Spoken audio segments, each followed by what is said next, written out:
Mujizat terjadi, together we sing.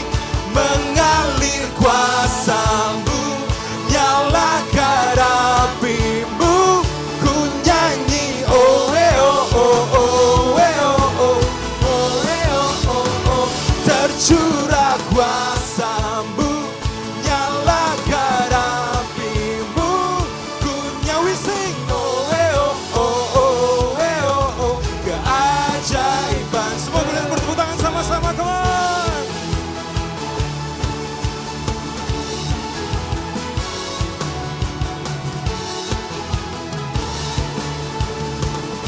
Katakan langkah, langkah takkan berhenti, berlari sampai akhir.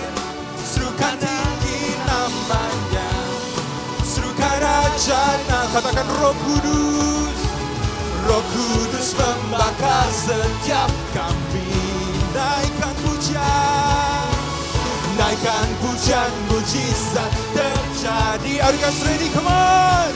Mengalir kuasa-Mu, nyalakan api-Mu, sing it. Ku nyanyi oh oh oh oh oh oh oh, tercurah kuasa-Mu, nyalakan api-Mu, ku nyanyi oh oh oh oh, keajaiban terjadi.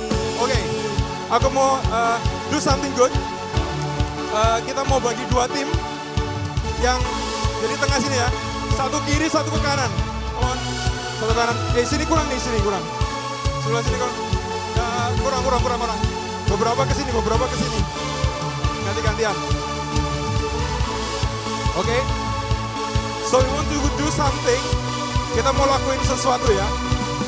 Aku mau panggil Hans, Nadia, Jeremy sama Jin. Oke, maju ke depan. Maju ke depan. Musiknya bisa agak slow dikit. Oke, Jeremy sama Jin di sini, Hans sama Nadia di sini. Oke. Kita bakal saut-sautan ya. Jadi nanti satu teriak oh, nanti yang sini bales gitu. Nah, kita mau nilai siapa. Oke ya. Kita mau nilai siapa yang paling kenceng. Nanti yang paling kenceng dapat hadiah dari CCM, oke? We see ya. Come on. Let's go ya. Yang kiri dulu, oke? Kita mau dengar suaranya dulu, oke? Siap-siap ya. 1, 2, 1, 2, yang kiri. Oh, yang kiri jauh kanan.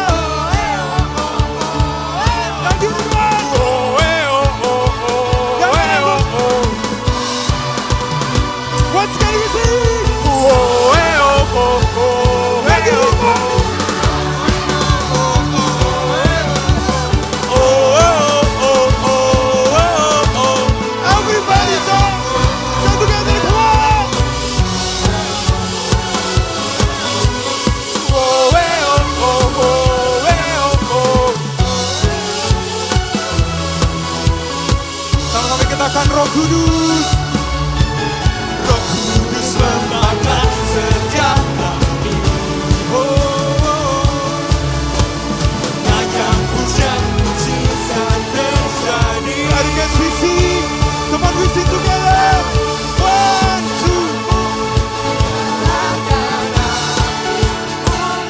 2, everybody.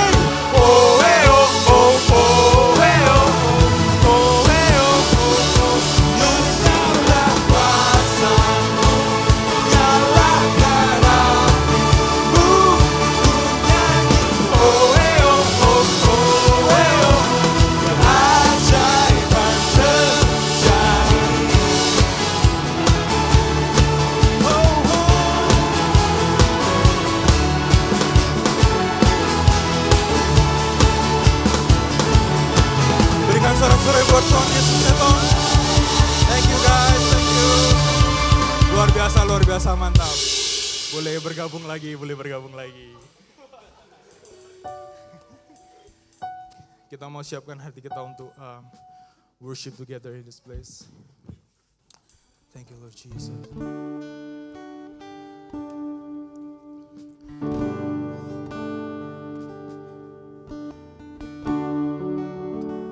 Thank you, Tuhan. Kami tenang Tuhan di dalam hadirat-Mu, Bapa.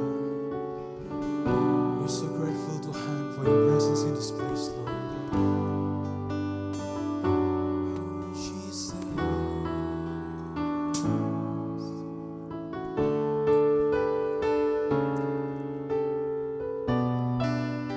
Rasakan tenang Bapa ketika kami masuk Tuhan di dalam hadirat-Mu, Tuhan.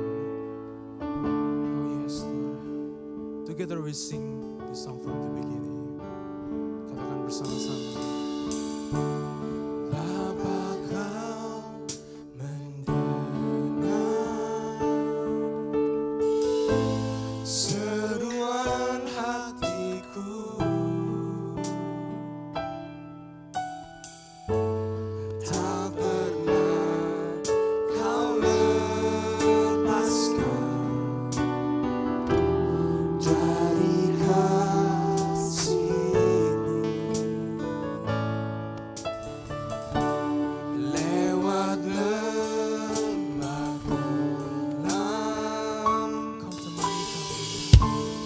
Kau temani aku, Roh-Mu bekerja selalu untuk kebaikanku. Katakan bersama-sama. Mengalir kuasa dari tempat maha tinggi, Bapa kekal mulia, Kau hadir di sini, memulihkan hati, menyembuhkan yang terluka. Ku kan tenang bersama-Mu, Bapa. Katakan lewat lembah. Lewat lembah gelap, Kau temani aku. Roh-Mu bekerja selalu untuk kebaikanku.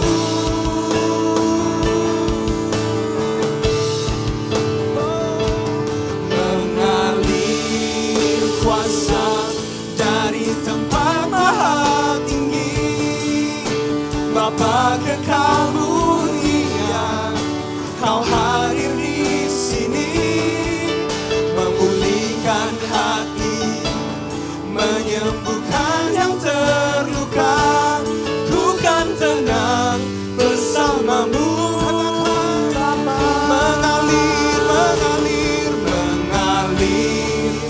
kuasa dari tempat maha tinggi, Bapa kekal mulia, Kau hadir di sini, memulihkan hati, menyembuhkan yang terluka.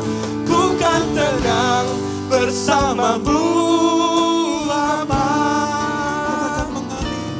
Mengalir kuasa dari tempat maha tinggi, Bapa kekal mulia, Kau hadir di sini, Kau pulihkan hati, menyembuhkan yang terluka. Ku kan tenang bersama-Mu, Bapa. Biarlah ini menjadi doa kita semua. Katakan mengalir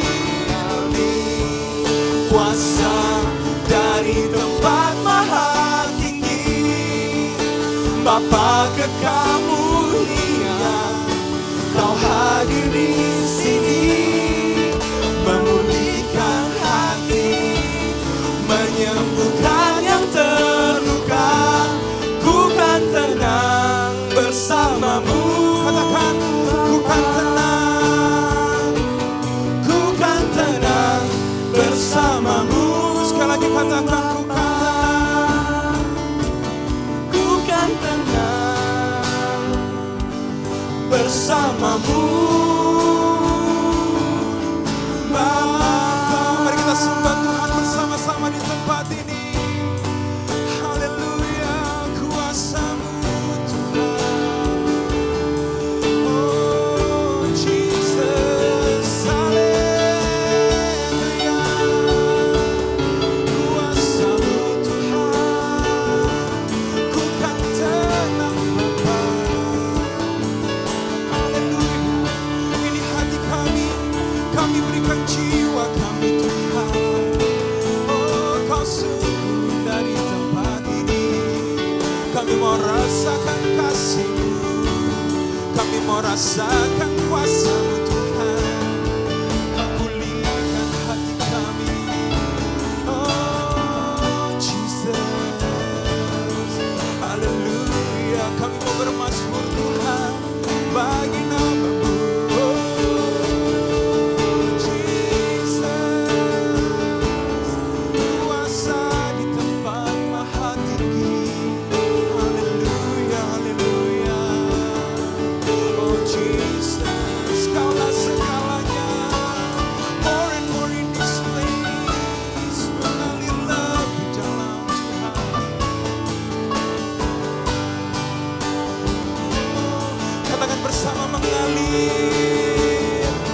Mengalir kuasa dari tempat maha tinggi, Bapa kekal mulia, Kau hadir di sini, memulihkan hati, menyembuhkan yang terluka, ku kan tenang bersama-Mu.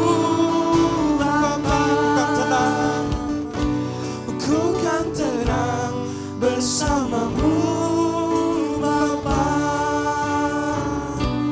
ku kan tenang bersama-Mu Bapa. Ya Tuhan, hanya di dalam hadirat-Mu saja kami tenang Bapa. Biarlah ini menjadi kerinduan kami Tuhan, untuk senantiasa diam Tuhan di dalam hadirat-Mu Bapa. We're so grateful, Lord, for this kind of moment, Tuhan. Hallelujah.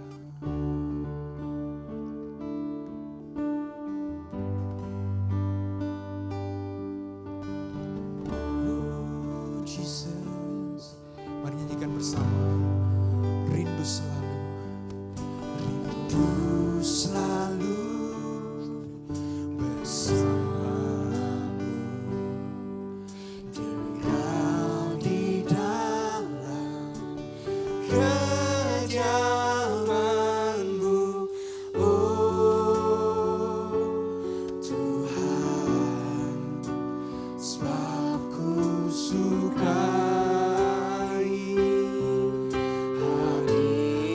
Dengan sepenuh hati kita katakan, tak ingin ku terpisahkan dekat denganmu,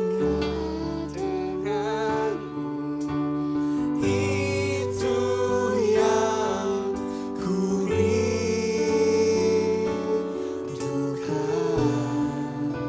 sebab ku dapati kedamaian,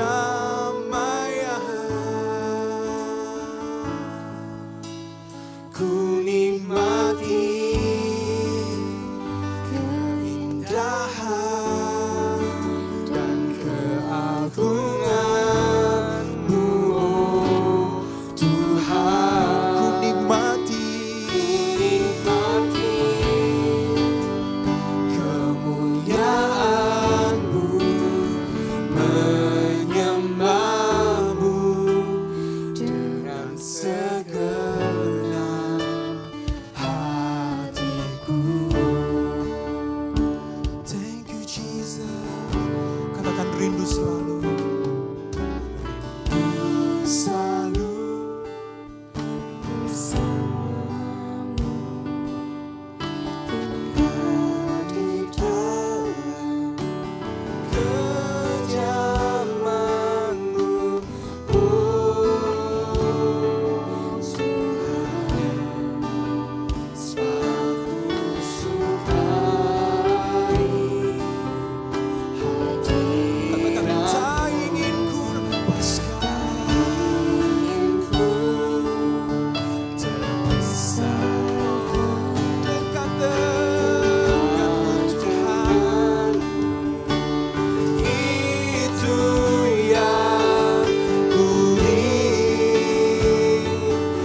Yes Lord, keindahan-Mu, keagungan-Mu. Oh Tuhan, kami percaya Kau hadir di tempat ini Lord. You are awesome in this place. Ku nikmati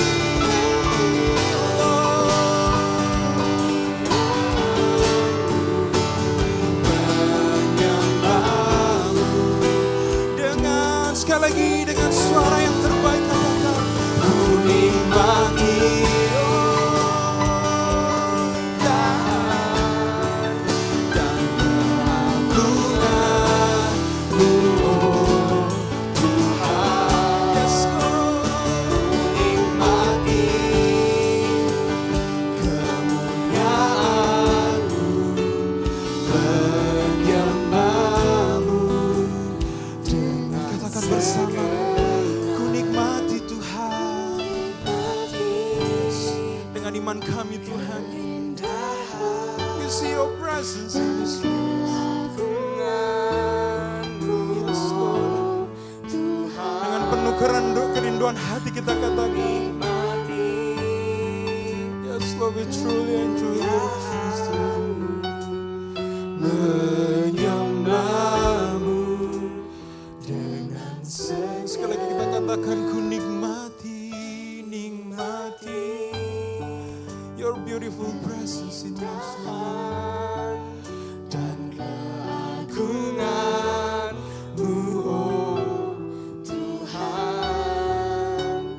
Ku nikmati kemuliaan-Mu, menyembah-Mu dengan segenap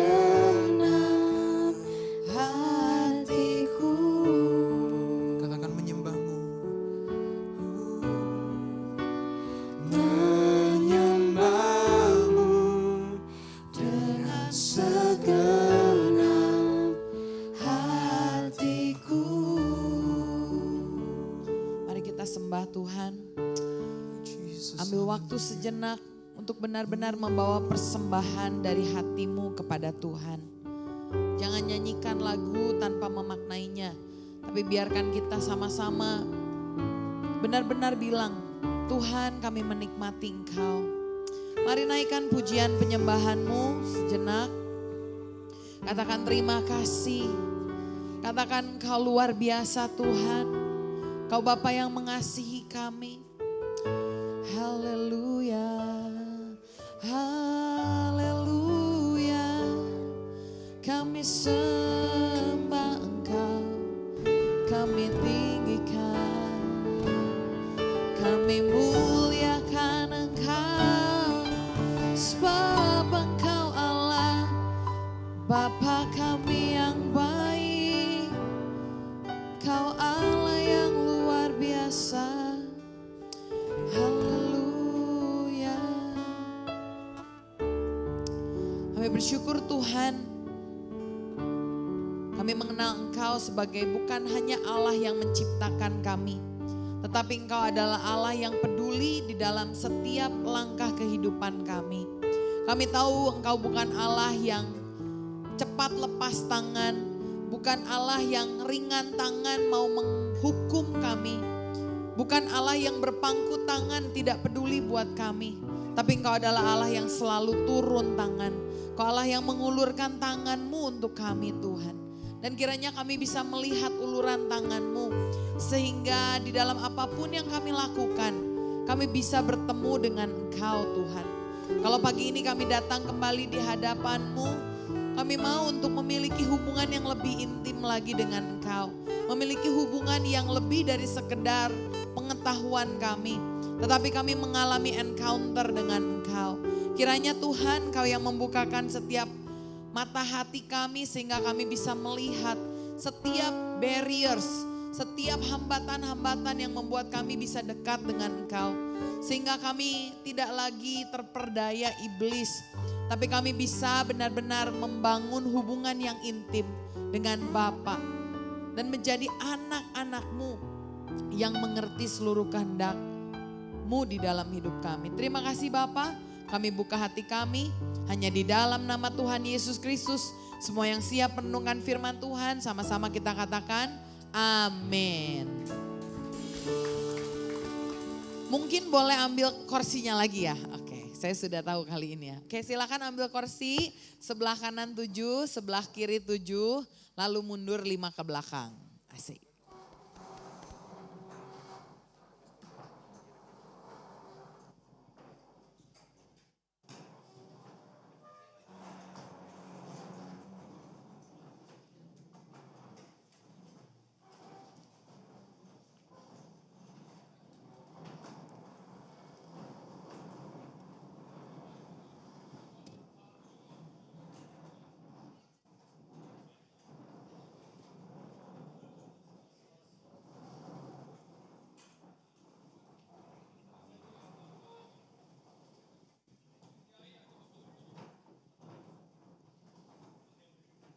Mungkin yang sebelah kiri ini bisa lebih maju ya. Nyamain sama yang sebelah kanan. Ya.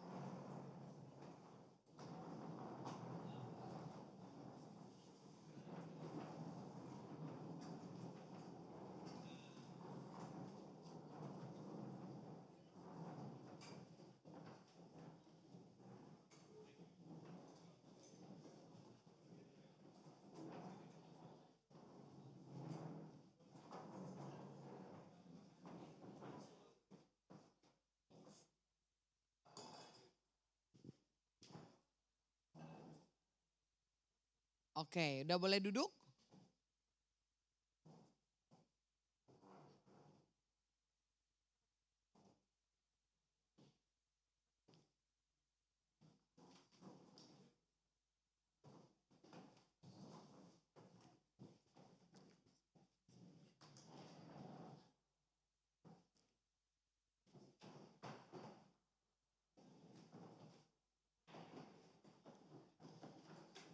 Oke.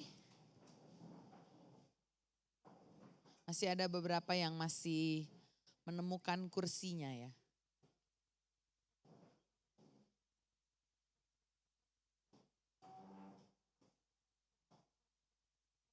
Alright, siapa yang sampai detik ini terberkati dengan camp hari ini boleh kasih lambaian tangannya.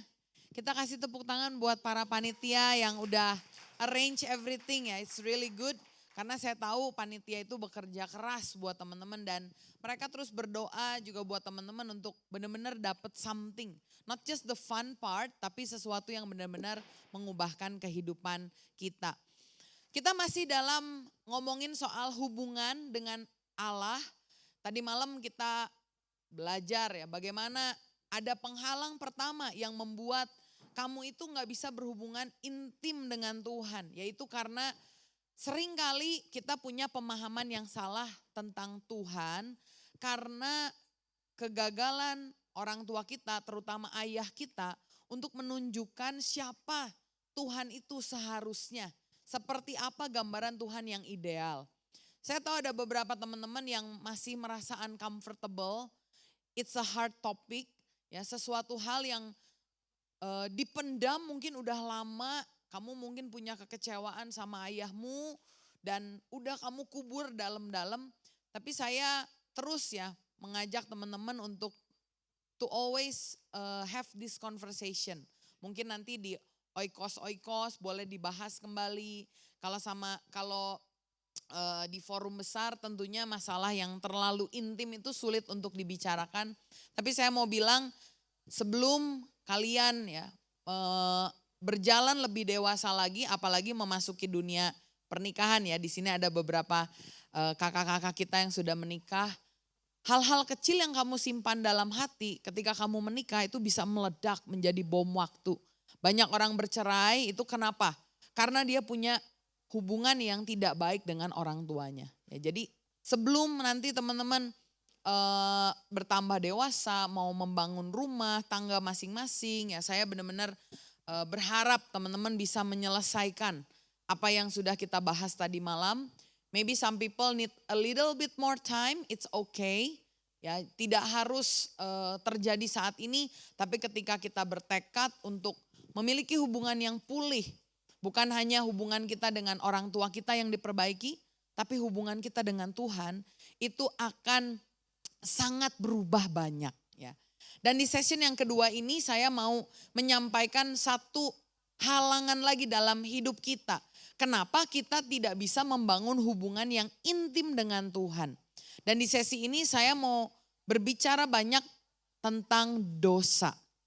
Dosa kalau kita terjemahkan artinya adalah melakukan sesuatu yang seharusnya tidak kita boleh lakukan atau tidak melakukan sesuatu yang seharusnya kita lakukan. Intinya kalau kita melakukan dosa, kita ini melakukan kesalahan sama Tuhan. Saya mau tanya teman-teman, pernah nggak teman-teman ngelakuin kesalahan, bukan sama Tuhan ya, saya mau bahas sama orang lain. Ya, perasaan teman-teman waktu melakukan kesalahan sama orang lain kira-kira gimana nih? Bersalah, oke. Bersalahnya itu responnya seperti apa? Apa yang kamu biasa lakukan ketika kamu merasa bersalah? Minta maaf, oke. Another one mungkin doa, rohani. Another one, ada gak sih seperti saya ya? Kalau saya orangnya kalau udah salah jadi gak enak. Ya, misalkan anggap, ya tadi malam siapa yang terberkati sekali dengan dinernya ya? Ayamnya enak banget kan ya? Konon katanya chef koki kalian tuh chef di satu tempat yang memang enak. Tapi coba kalau kalian bayangin, kamulah yang jadi chefnya. Apalagi tadi yang main strongly agree itu ya, beli take away. Anggap kamu jadi chefnya dan you screw up the dinner. Kira-kira apa yang mau kamu lakukan? Minta maaf pastilah ya. Tapi banyak orang ketika dia telah melakukan kesalahan, respon awal yang dia lakukan adalah dia akan mundur. Dia akan menjauh. Ya, kalau udah kita tegur, apalagi kalau kita ditegur, kita merasa salah, seringkali apalagi dalam pelayanan ya, kita langsung mundur. Nah, ini adalah respon yang sangat manusiawi. Dan kita akan lihat di dalam Alkitab, perasaan seperti itu ternyata timbul akibat kejatuhan manusia yang disebut sebagai dosa. Dan seringkali dosa inilah yang menjadi penghalang buat kita untuk memiliki hubungan yang intim dengan Tuhan. Karena kita merasa jadi gak enak sama Tuhan, malu sama Tuhan, takut sama Tuhan. Jadi kita gak lagi mau berhubungan sama Tuhan. Kita mau baca ayat firman Tuhan, ini udah nyala belum ya? Oke. Yesaya 59 ayat 1 sampai 2. Kebaca gak ya? Kayaknya agak-agak burem, tapi kita mau baca bersama-sama. Yesaya 59 ayat 1 sampai 2. 1, 2, 3. Sesungguhnya tangan Tuhan tidak kurang panjang untuk menyelamatkan. Dan pendengarannya tidak kurang tajam untuk mendengar. Tetapi yang merupakan pemisah antara kamu dan Allahmu, ini sebenarnya poin yang penting tapi jadi kecil ya. Ialah segala kejahatanmu. Dan yang membuat dia menyembunyikan diri terhadap kamu sehingga ia tidak mendengar ialah segala dosamu. Allah kita adalah Allah yang kudus. Sehingga ketika ada dosa yang dilakukan oleh kita, dia tidak bisa melihat. Ya, melihat dosa itu dan membiarkan dosa itu terus berlangsung. Tapi di sisi lain, bukan hanya Allah perlu menghukum dosa, tetapi kemudian dia mengirimkan anaknya yang tunggal mati di atas kayu salib buat kita. Sebetulnya dari sisi Allah perkara dosa itu udah selesai. Kita kemarin dengar firman Tuhan bilang it is finished. Di dalam pandangan Tuhan dosa itu ketika kita terima Tuhan Yesus sebagai Tuhan dan Juru Selamat, it's done. Sudah ditutup oleh darah anak domba. Tapi di sisi lain seringkali kita masih merasa bersalah dan perasaan bersalah ini yang membuat kita memiliki respon yang salah. Saya pernah baca ada cerita, ada seorang anak mungkin seumur Benaya ya 4 tahun lah. Satu kali dia hilang, sampai papanya bingung dia gak tahu kemana, dia cari ke seluruh tempat, dia gak ketemu, akhirnya dia coba kontak polisi. Dia cari semua di community-nya di sekitar di situ. Dia sangat takut ini anaknya gak tahu kemana hilang. Kalau nggak salah itu sempatnya hilang beberapa hari. Dan teman-teman tahu nggak, ternyata dia diketemukan di bawah tangga rumahnya. Ya, di tempat yang tertutup dia sembunyikan diri. Kenapa? Karena dia merusakkan barang bapaknya. Kalau teman-teman punya anak ya, dibikin sakit kepala nggak tuh? Kita cari anak kita, tapi dia menyembunyikan diri karena dia melakukan kesalahan.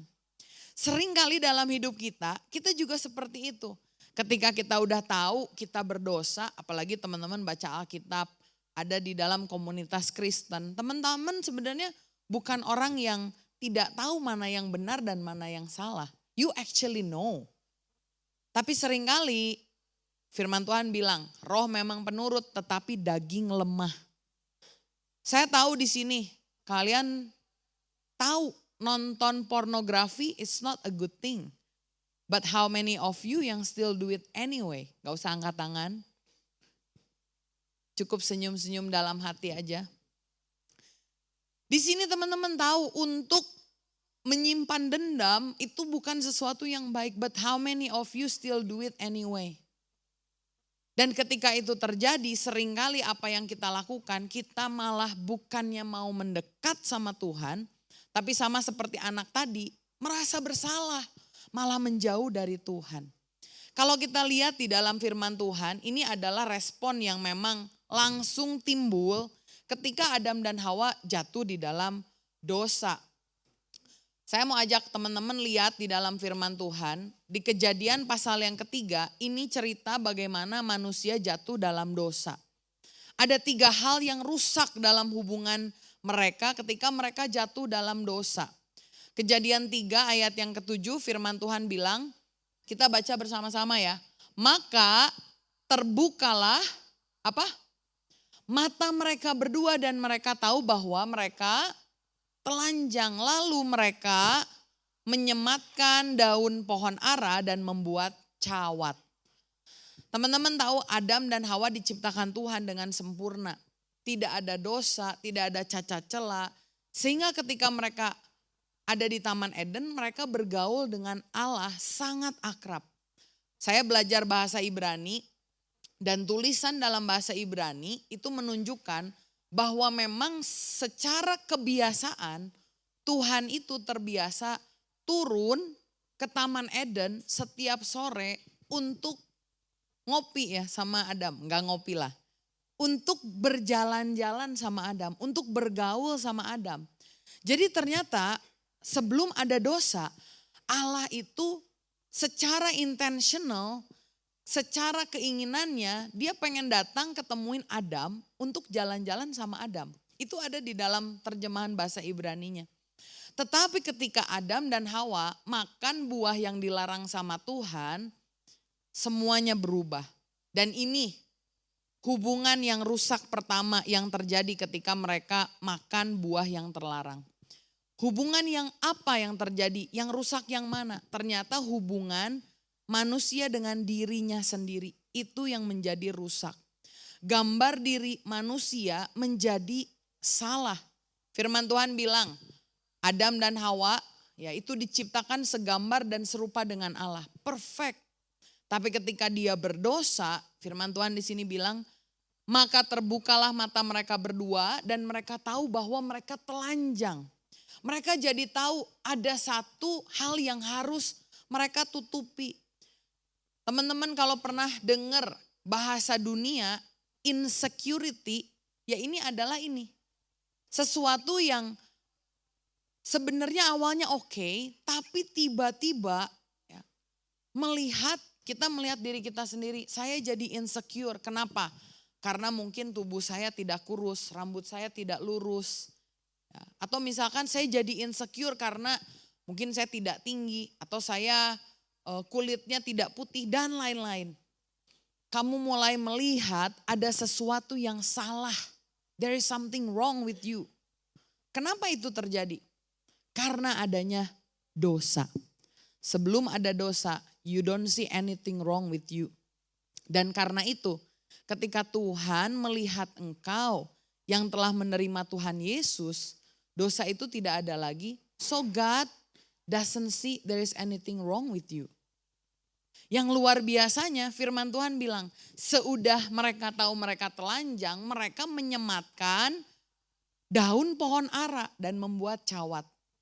Artinya mereka mencoba untuk mencari solusi sendiri. Berapa banyak dari kita yang merasa insecure dan kamu mencoba mencari solusi sendiri. Maybe you try to have relationship. Kamu merasa kamu tidak diterima dan ketika ada seorang pria atau wanita yang katanya menerimamu apa adanya. Kamu jadi menganggap bahwa insecurity itu hilang. Padahal teman-teman perhatikan, ini adalah daun pohon aramu. Daun pohon ara itu gampang gugur, gampang hilang, gampang rusak. Security yang ditawarkan oleh dirimu sendiri untuk menutupi insecurity-mu itu gak akan long lasting. Karena itu teman-teman tahu apa yang Tuhan lakukan? Tuhan memotong binatang, diambil kulitnya, ditutupin buat Adam dan Hawa, betul?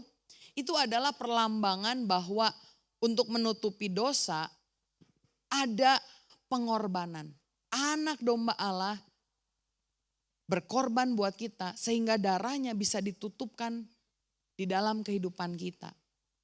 Tapi kalau kamu sampai hari ini merasa saya masih insecure dan kamu mencoba untuk menemukan your security in some other places, itu tidak akan pernah memperbaiki security-mu. Hari ini saya nggak tahu teman-teman punya insecurity seperti apa. Tetapi ingat bahwa insecurity itu pertama kali datang karena adanya dosa. Hubungan dengan diri sendiri menjadi rusak. Dosa juga merusakkan hubungan yang kedua, yaitu hubungan dengan Allah. Ini yang menjadi poin penting kita hari ini. Firman Tuhan bilang Kejadian 3 ayat 8. Ketika mereka mendengar bunyi langkah Tuhan Allah yang berjalan-jalan dalam taman itu pada waktu hari sejuk, bersembunyilah manusia dan istrinya itu terhadap Tuhan di antara pohon-pohon dalam taman. Dan ayat 10, ia menjawab, ketika aku mendengar bahwa engkau ada dalam taman ini, aku menjadi takut karena aku telanjang, sebab itu aku bersembunyi.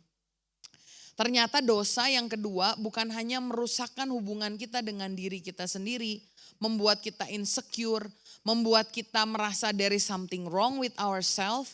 Tapi yang kedua, dosa merusak hubungan kita dengan Allah.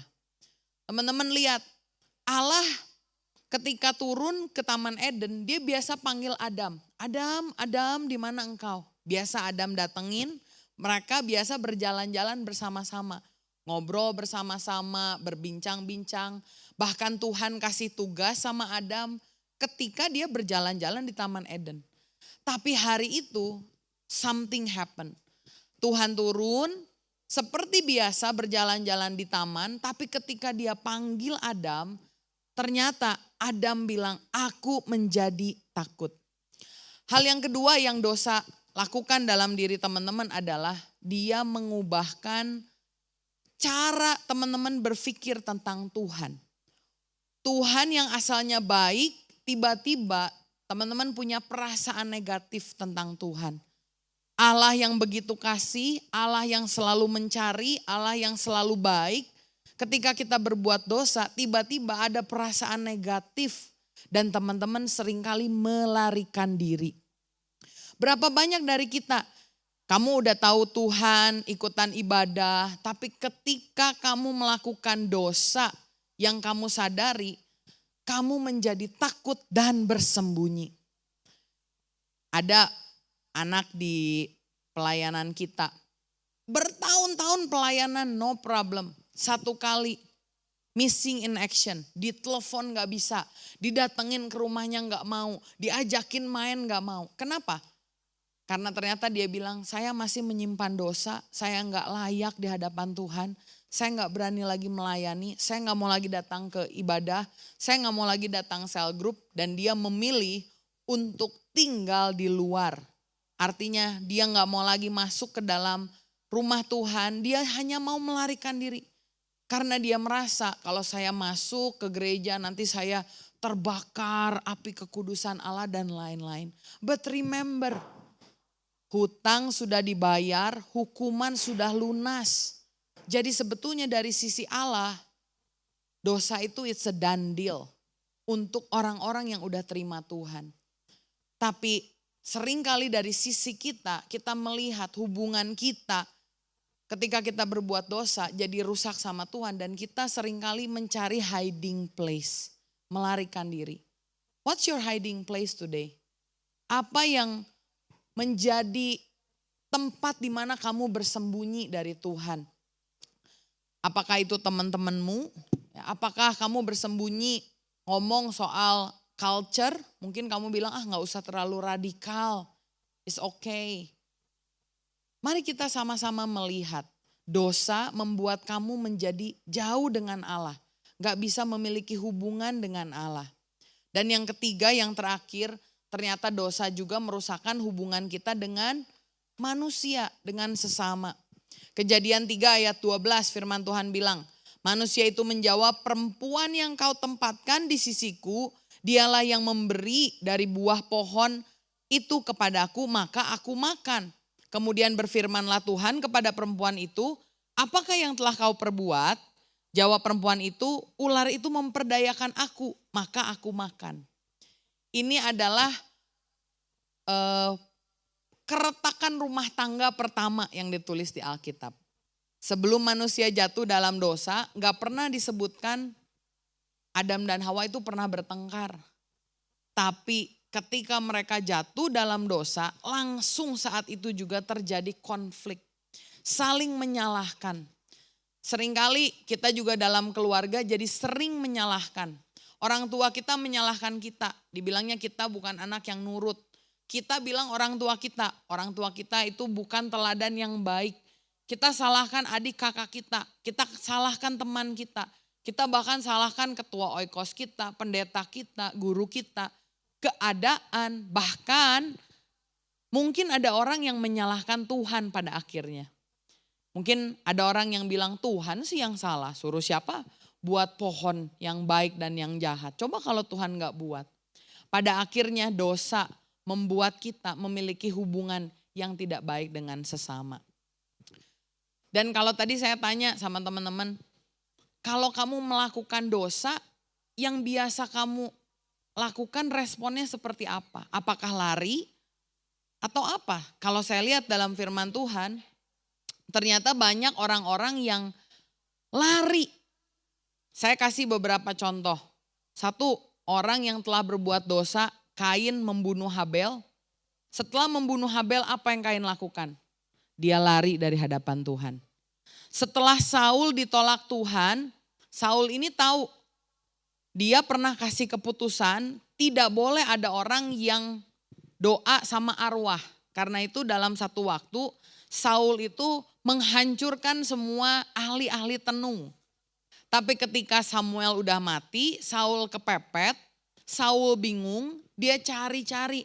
Ada satu sisa orang suka bisa bertenung, ahli sihir. Dan Saul bilang, kamu coba panggil arwahnya Samuel. Dipanggil arwah Samuel, tapi kita tahu itu bukan arwah Samuel, itu iblis.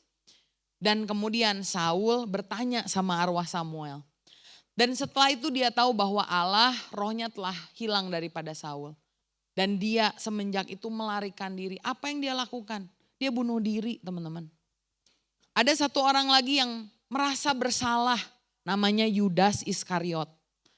Kan selalu ya kita pikir Yudas Iskariot itu orangnya mungkin jahat menyerahkan Yesus. Tapi teman-teman perlu tahu, sebelum dia mati, dia itu sempat menyesali perbuatannya.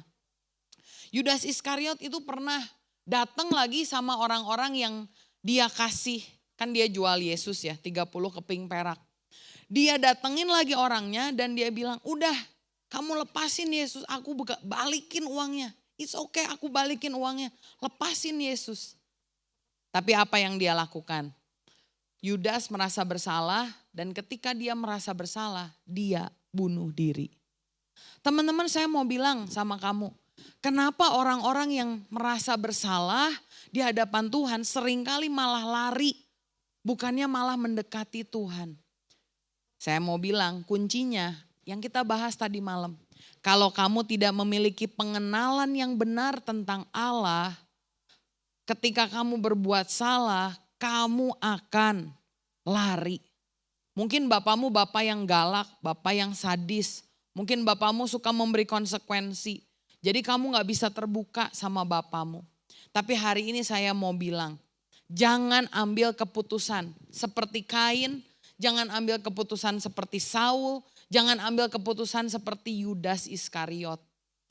Saya ngelihat di Indonesia terutama banyak orang yang kalau ditanya mau bertobat gak? Mau. Menyesal gak? Menyesal. Tapi yang dia lakukan adalah sesuatu yang salah. Malah pengen bunuh diri, merasa tidak layak di hadapan Tuhan. Dia lari dan sebagainya. Teman-teman tahu gak? Untuk menyelamatkan kamu yang tidak layak, Tuhan Yesus turun ke dunia. Dia mati di atas kayu salib. Karena itu jangan bilang lagi saya gak layak. Di dalam firman Tuhan, saya mau tunjukin sama teman-teman, ada 2 tokoh yang punya respon yang benar ketika dia berdosa. Yang pertama adalah anak yang hilang. Teman-teman tahu ada kisah tentang seorang anak yang hilang. Dia minta, ada yang di sini udah dibagi warisan sama bapaknya?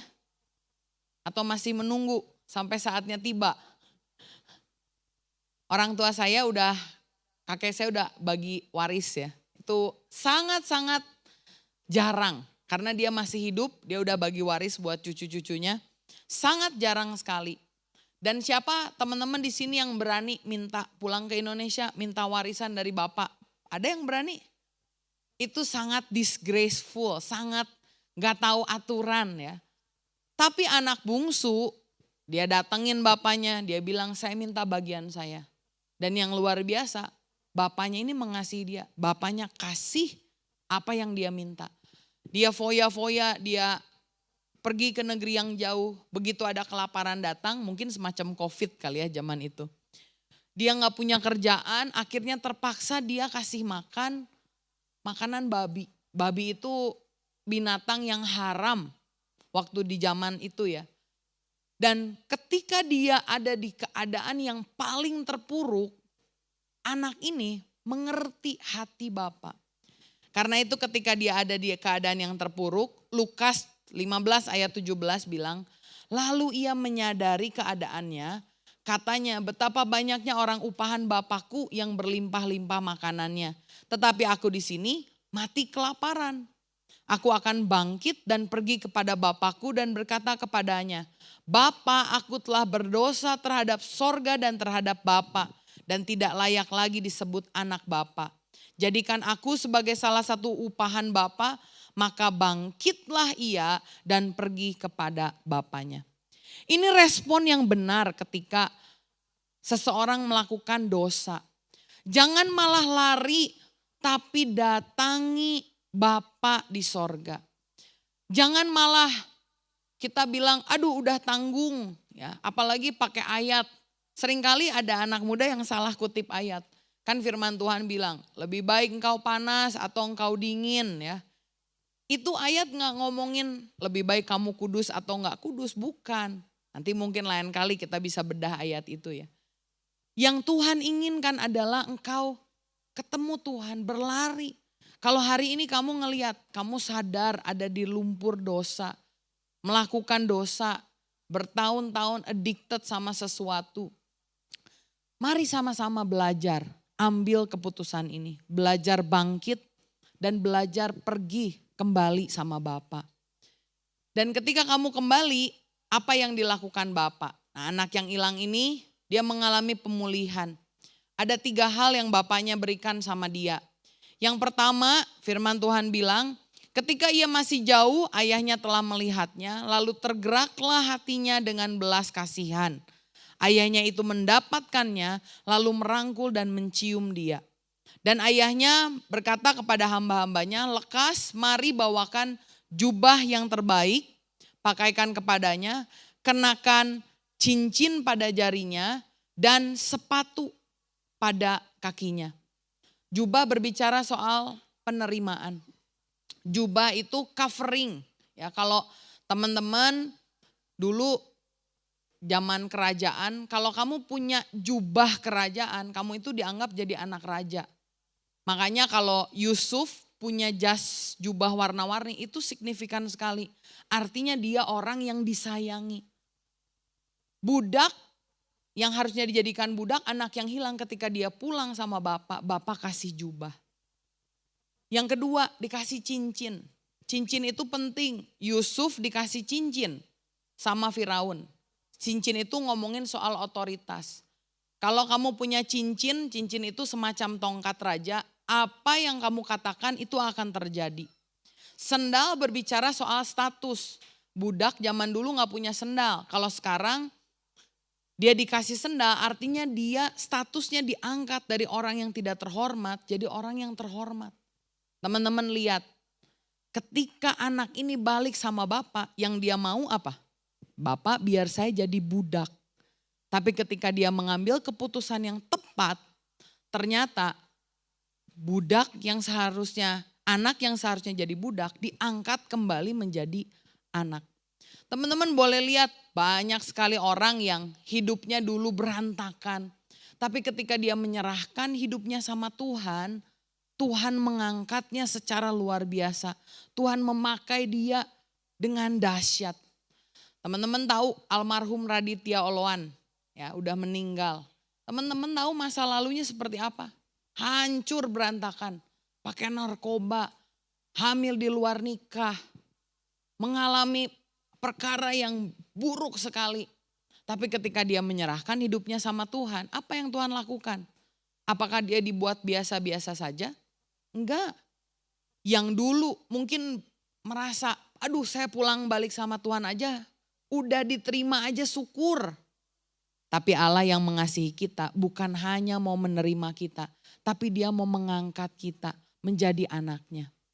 Hari ini kalau kamu punya pergumulan, punya masalah, saya mau bilang, your mess God can turn into a message. Saya punya teman-teman anak binaan yang hidupnya rusak, keluarganya hancur berantakan. Dan dia tanya sama saya, Ci kenapa ya? Kenapa sih papa saya harus gini? Kenapa sih saya harus keluar dari keluarga yang broken home? Ci kenapa ya saya harus addicted? Kenapa ya saya harus mengalami kekerasan seksual? Saya bilang sama mereka, ketika kamu mengambil keputusan yang tepat, kamu berbalik sama Bapa, percaya Tuhan akan memakai kamu bahkan lebih dahsyat dari orang-orang yang hidupnya mungkin ya enak, ya oke.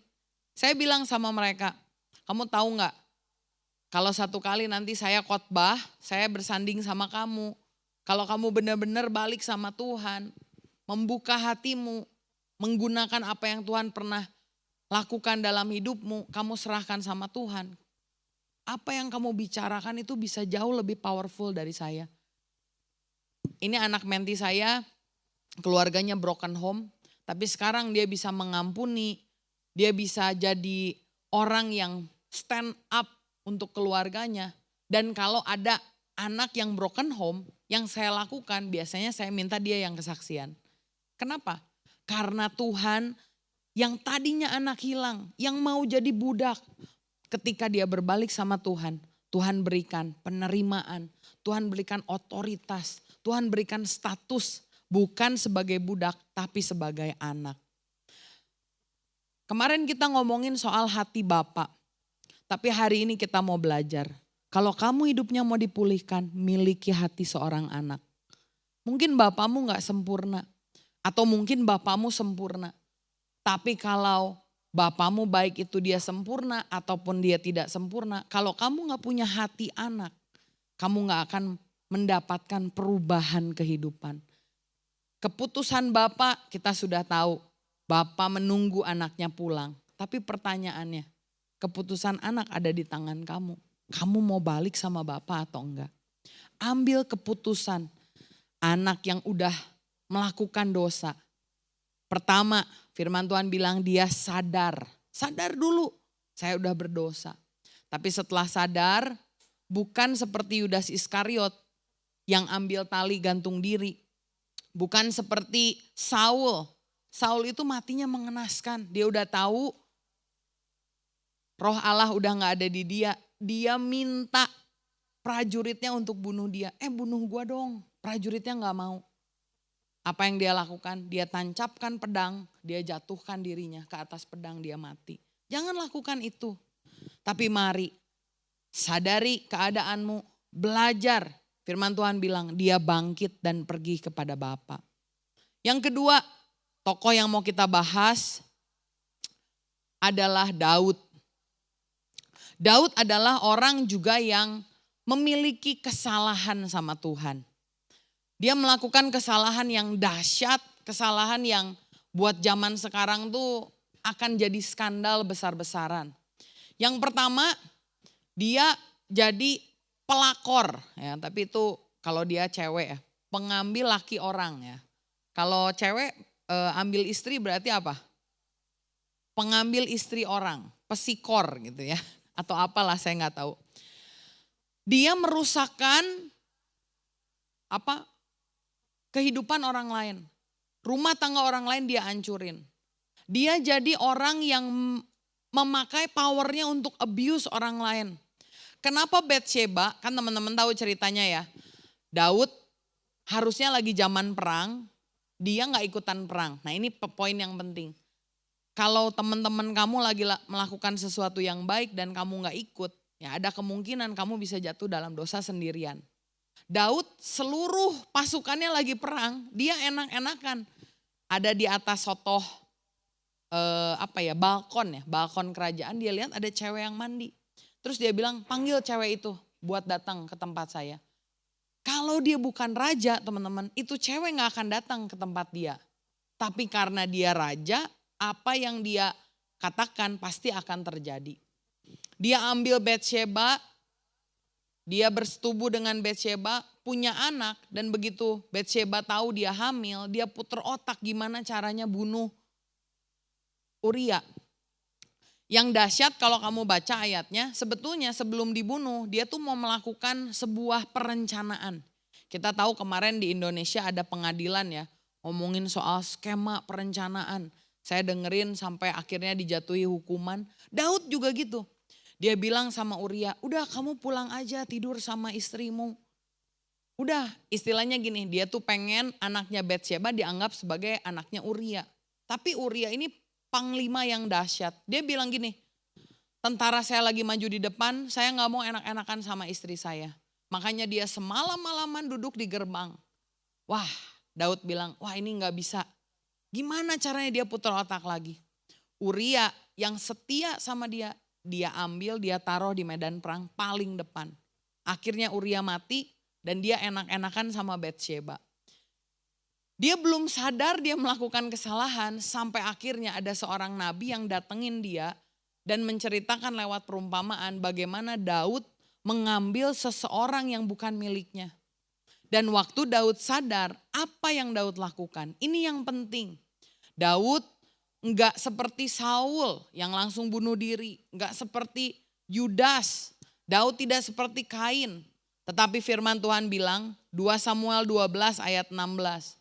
Lalu Daud memohon kepada Allah, oleh karena anak itu ia berpuasa dengan tekun dan apabila ia masuk ke dalam semalam-malaman ia berbaring di tanah. Pertama dia doa sama Tuhan, dia mohon sama Tuhan, dia puasa. Dia tidurnya di tanah ya, untuk mendoakan buat anaknya. Dan ketika anaknya mati, ini kokonya Salomo. Ketika anaknya mati, firman Tuhan bilang, maka datanglah kepadanya para tua-tua yang di rumahnya untuk meminta ia bangun dari lantai. Tetapi ia tidak mau juga. Juga ia tidak mau makan bersama-sama dengan mereka. Ketika anaknya mati, gak ada yang berani ngomong sama Daud. Daud lihat gerak-gerik, lalu Daud tanya, kenapa? Anak saya udah mati ya. Karena ini anak yang dilahirkan dari skandal, dikasih tulah sama Tuhan sampai akhirnya mati.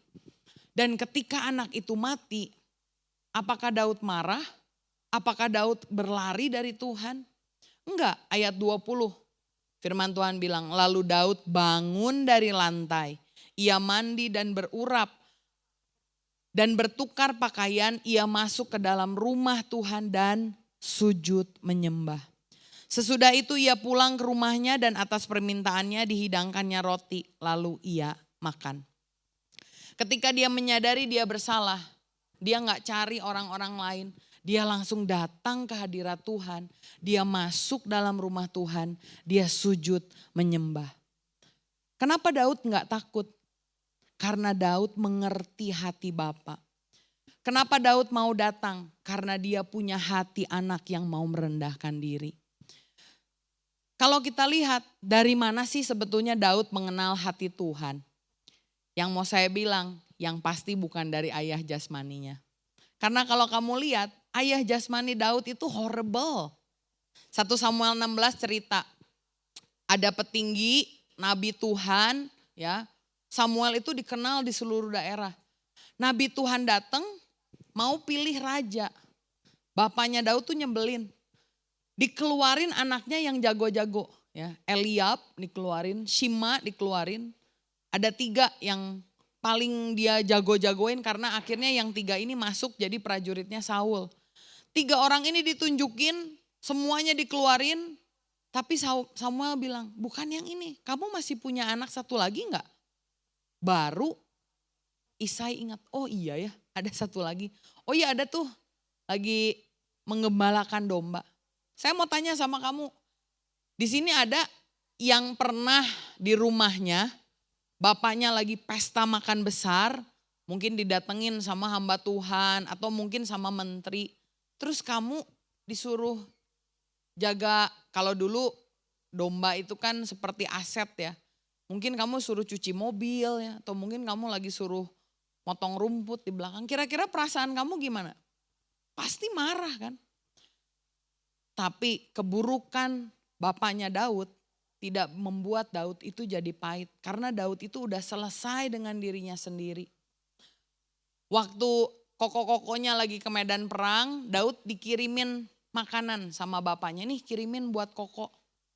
Teman-teman tahu gak? Kokonya 3 itu prajurit jago perang. Daud itu gak bisa perang kan sebetulnya. Tapi disuruh pergi nganterin makanan. Tapi Daud mau. Ayah Daud bukan ayah yang baik, but it doesn't make him a bad son. Kita gak usah ngelihat, oh mungkin karena ayah saya begini, jadi saya begini, enggak. The decision is in your hand, keputusannya ada di tanganmu. Karena itu ini make sense banget. Mazmur 27 ayat 10 firman Tuhan bilang, ini Daud yang tulis. Sekalipun ayah dan ibuku meninggalkan aku, tetapi engkau menerima aku. Dia mengerti tentang hati Bapa, teman-teman. Tangkap hati Bapa dan miliki hati anak. Jangan lari, jangan marah, jangan kabur. Tapi mari datang sama Tuhan. Dan inilah yang Daud miliki sebagai julukan. Daud bukan orang yang perfect, dia pernah berdosa. Tapi keputusan dia yang tepat, datang tersungkur sama Tuhan. Membuat Daud memiliki julukan ini, the man after God's own heart. Karena Daud bukannya kabur dari Tuhan ketika dia melakukan dosa. Tapi dia malah berlari sama Tuhan. Yang lebih dahsyat lagi dalam Mazmur 51, Daud menuliskan ayat firman Tuhan. Ditulis di sana bahwa Daud menulis Mazmur ini setelah dia berdosa dan berselingkuh dengan Batsheba. Dijadiin lagu loh, dibawa jadi puji-pujian. Dahsyat gak Daud? Tapi dia tahu, dia merendahkan diri serendah-rendahnya. Dia bukannya mau kabur dari Tuhan, tapi dia datang sama Tuhan. Dia gak mau run away from God, tapi dia run after God. Karena dia tahu keputusan yang benar bisa membuat dia menjadi orang yang memiliki hubungan yang intim dengan Tuhan. Hari ini saya mau minta teman-teman, setiap dari kita yang mungkin punya dosa, yang kalian tutupi, yang kalian masih lakukan, yang membuat kalian merasa gak layak di hadapan Tuhan. Dosa is not a good thing, Tuhan tidak suka. Tapi ketika engkau menerima Tuhan Yesus jadi Tuhan dan Juru Selamat, dosamu dari sisinya Tuhan, it is finished. tinggal dari sisimu seperti apa. Ada seorang yang datang sama dokter, dia punya penyakit panu. Dokternya dokter kulit, waktu ditanya, mana panu kamu? Ah enggak dok, malu, gak mau diliatin, ditutupin. Ayo buka nanti saya obatin. Ah enggak mau dok, saya tutupin aja, malu. Seringkali kita punya dosa tuh seperti itu ya sama Tuhan. Tuhan udah tahu dosamu, tapi dibutuhkan kerendahan hati untuk kamu bilang datang sama Tuhan. Ya Tuhan, saya berdosa. Bukan kita coba bilang gini, ada orang yang punya prinsip gini, udahlah saya berdosa, biar seimbang saya melayani juga. Jadi dosa ya dosa, melayani. Sehingga timbangannya imbang. Apakah seperti itu? No, enggak banget. Daud bilang di Mazmur pasal 51 ayat 16, ini ayat kita ya. Sebab engkau tidak berkenan kepada korban sembelihan, sekiranya kupersembahkan korban bakaran, engkau tidak menyukainya. Korban sembelihan kepada Allah adalah jiwa yang hancur, hati yang patah dan remuk, tidak akan kau pandang hina ya Allah. Kalau kamu berdosa, jangan pikir perbuatan baikmu itu menghilangkan dosamu. Jangan pikir pelayananmu itu menghilangkan dosamu.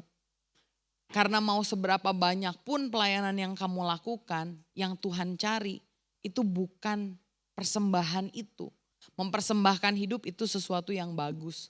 Tapi yang Tuhan mau adalah, Daud bilang, jiwa yang hancur, hati yang patah, hati yang remuk, dan engkau tidak pandang hina.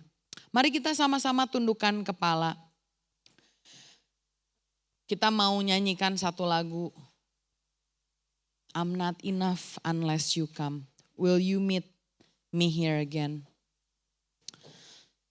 Kalau kamu teringat dosa yang kamu miliki, mungkin bukan membunuh ya, bukan berzina, tapi mungkin kamu punya pikiran negatif sama orang lain, kamu punya kekesalan, kamu punya kecenderungan untuk self harm. Beberapa anak menti di Indonesia SMP udah self harm loh. It's an addiction. Apapun yang membuat kamu kecanduan selain dari Tuhan, itu adalah berhalamu. Kamu mungkin punya kecenderungan untuk seneng menghabiskan waktu, main game berlebihan. It can be dangerous karena engkau menaruh itu di atas Tuhan. Dan hari ini, mari jangan bilang Tuhan saya gak layak. Karena Tuhan bilang kamu tuh udah dilayakkan. Jangan bilang Tuhan saya tuh gak mampu. Kamu itu udah dimampukan. Tuhan saya not enough. God says you are enough because I am enough. Mari kita bawa hati yang hancur, hati yang remuk, hati yang patah. Langkah pertama adalah sadari bahwa engkau berdosa. Miliki hati yang rendah, rendahkan dirimu. Mungkin hari ini kamu bisa bilang, I'm better than most of my friend. Tapi bukan itu yang Tuhan mau. Lihat kedalaman hatimu. Jangan sombong di hadapan Tuhan. Buka hatimu, biarkan Roh Kudus menegur. Kalau ada 1-2 hal dosa yang kamu lakukan. Mungkin kamu gak mau mengampuni orang lain. Mari bawa sama Tuhan. Kita nyanyikan lagu ini refnya.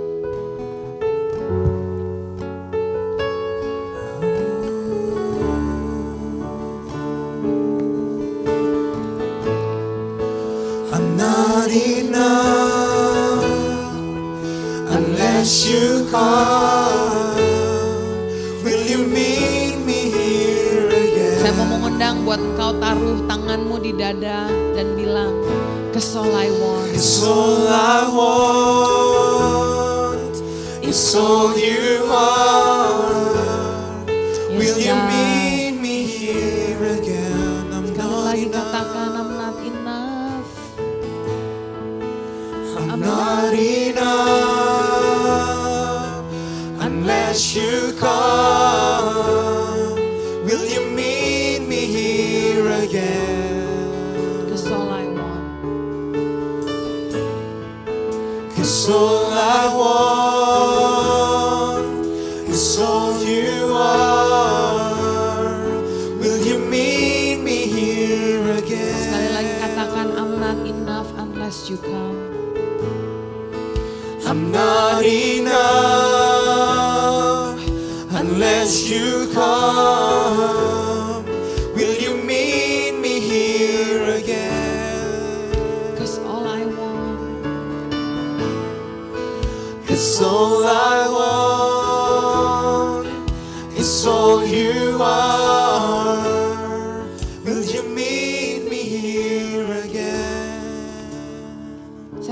ajak teman-teman untuk ambil waktu sejenak doa sama Tuhan. Biarkan engkau disadarkan oleh Roh Kudus kalau ada 1-2 hal dosa yang masih engkau lakukan. Dosa yang mengikatmu, dosa yang membuat engkau mungkin take a break dari pelayanan. Mungkin take a break dari ministry yang dipercayakan. Mungkin dosa yang set you back. Setiap kali kamu berusaha melakukan sesuatu dekat sama Tuhan, baca lagi firman Tuhan, bangun lagi mesbah doa, dan suara itu keras keluar dalam hatimu. Dia bilang mungkin, ngapain kamu datang sama Tuhan? Mungkin Tuhan marah sama kamu, percuma. But I wanna tell you today, jangan dengerin itu. Ketika kamu menyadari setiap dosa dan kesalahanmu, datang sama Tuhan. Bawa hidupmu, hatimu yang hancur. Hatimu yang mungkin kamu merasa malu, udah berkali-kali datang sama Tuhan. Saya gagal lagi. Tapi hari ini Tuhan mau bilang, I have loved you with an everlasting love. Aku udah mengasihi engkau dengan kasih yang tidak berkesudahan. Setiap kali kamu pulang, setiap kali kamu balik sama Bapa, setiap kali itu juga Tuhan akan terima kamu. Biarkan hari ini engkau merasakan kasih Tuhan terjadi dalam hidupmu. Sehingga engkau menjadi anak-anak bukan yang takut dalam artian scared of God. Takut sama Tuhan karena takut dihukum, takut dikutuk, tapi biarkan engkau datang sama Tuhan dengan sikap yang hormat. Mungkin kamu bilang, Tuhan gak apa-apa, saya mungkin gak layak jadi anakmu, saya mau jadi budakmu. That's humility before God. Dan orang yang merendahkan dirinya, Tuhan bilang akan ditinggikan. Hari ini hambamu berdoa Tuhan untuk setiap anak-anakmu yang memiliki dosa yang mungkin mereka masih lakukan. Kami percaya bahwa kematian Tuhan Yesus di atas kayu salib telah membayarkan seluruh hutang dosa. Sehingga semerah apapun dosa kita, ketika dibasuh dengan darah Yesus menjadi putih seputih bulu domba. Hambamu berdoa Tuhan kalau ada teman-teman yang terikat dengan setiap dosa yang dilakukan, hal-hal yang buruk yang mereka kerjakan. Biarkan mereka memandang salib Kristus dan mereka melihat bahwa cengkraman dosa telah dipatahkan dan mereka bisa menjadi anak-anak Allah.